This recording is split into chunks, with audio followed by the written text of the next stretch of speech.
আমার বিয়ের 1 বছর পর আমার ননদ আমাকে ডেকে নিয়ে বলল, ভাবি তুমি যদি কিছু মনে না করো তোমাকে আমি একটা কথা বলতে চাই। আমি বললাম কি ব্যাপার বলো, কোনো সমস্যা নাই। সে তখন বলে এই কথা শুনলে তুমি অনেক কষ্ট পাবে। আমি তখন বললাম কষ্ট পেলে আমি পাবো, তুমি বলো।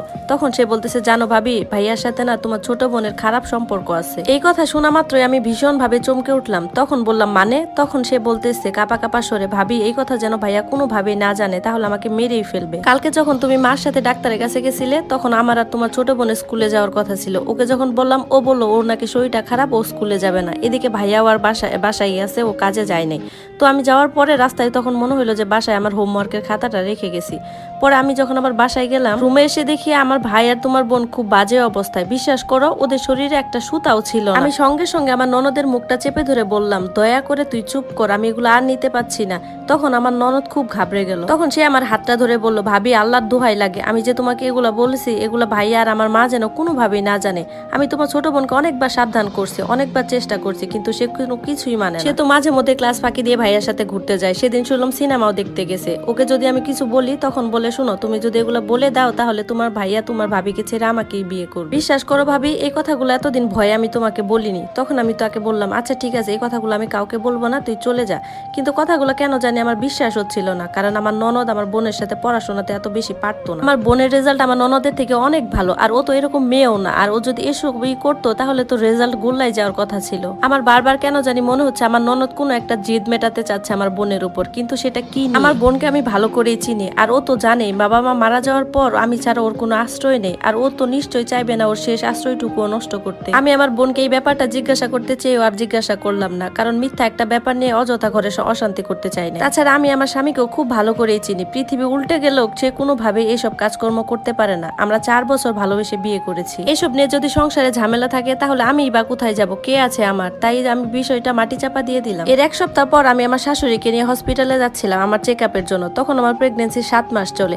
এই সময় আমার স্বামী আমাকে নিয়ে খুব সচেতন। সে সব সময় আমাকে বলে যে বাড়িতে কোনো কাজকর্মই করবা না, মা আছে, তোমার বোন আছে, আমার বোন আছে, কোনো দরকার পড়লে তুমি ওদেরকে দিয়ে করাবে। এমন শরীর নিয়ে তুমি যদি কাজ করা তোমার কোনো সমস্যা হয়, আমি নিজেকে কখনোই ক্ষমা করতে পারবো না। বিশ্বাস করো সাইমা, তোমাকে নিয়ে আমার খুব ভয় হয়। আমি তোমাকে অনেক ভালোবাসি। আমার স্বামীর মুখে যখন এসব কথা বলি তখন আমি বরাবরই মুগ্ধ হয়ে তার দিকে তাকিয়ে থাকি। কলিজাটা আমার ঠান্ডা হয়ে যায়। এরপর মনে মনে একা একাই ভাবলাম, ছি, এরকম ফেরেস্তার মতো মানুষকে কেউ এইভাবে মিথ্যা ব্লেম দিতে পারে? নিজের পেটের আপন ভাই, তাও আবার শুধুমাত্র নিজের স্বার্থ হাসিল করার জন্য। এরপর আর কিছু না ভেবে আমি বেরিয়ে পড়লাম চেকআপের জন্য। রাস্তায় গিয়ে হঠাৎ মনে হলো আমি আমার আগের রিপোর্টটা রেখে এসেছি।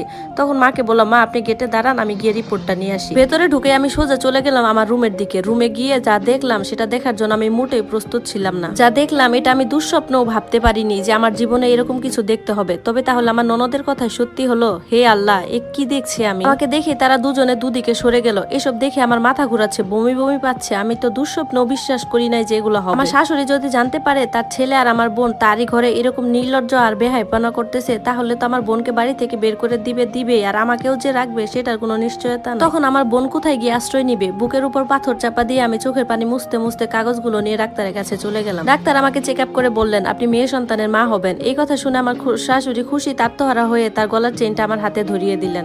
চেনটা দেখা মাত্রই আমার চোখ দিয়ে টপ টপ করে পানি পড়তে লাগলো। না, এটা কোনো আনন্দের কান্না নয়, এই কান্না বুকে প্রচন্ড কষ্ট আর চাপা দুশ্চিন্তার কান্না। সন্তান যখন ভূমিষ্ঠ হয়ে পৃথিবীতে জানতে পারবে তার বাবা এরকম দুশ্চরিত্র আর নোংরা, তখন সে ব্যাপারটা কিভাবে নিবে, আর আমি বা এই লোকটার সাথে কিভাবে সারাটা জীবন পার করব? আমি যেন আর নিজের মধ্যে নেই, আমার শরীরে সমস্ত শক্তি হারিয়ে গেছে। আমার শাশুড়ি মা এরকম দেখে আমাকে বলতেছে, কি গো বৌমা, মেয়ে সন্তান হবে বলে তুমি খুশি না? তখন আমি কান্না মাখা কণ্ঠে বললাম, মা আমি অনেক খুশি, সত্যি আমি অনেক খুশি। এরপর আমরা দুজন বাসায় চলে আসলাম। এসে দেখে আমার বোন বিছানায় শুয়ে আছে আর আমার ননদ টেবিলে পড়তেছে। তারপর আমি ওর সাথে কোনো কথাই বলিনি, আমি আমার কাজে লেগে গেলাম।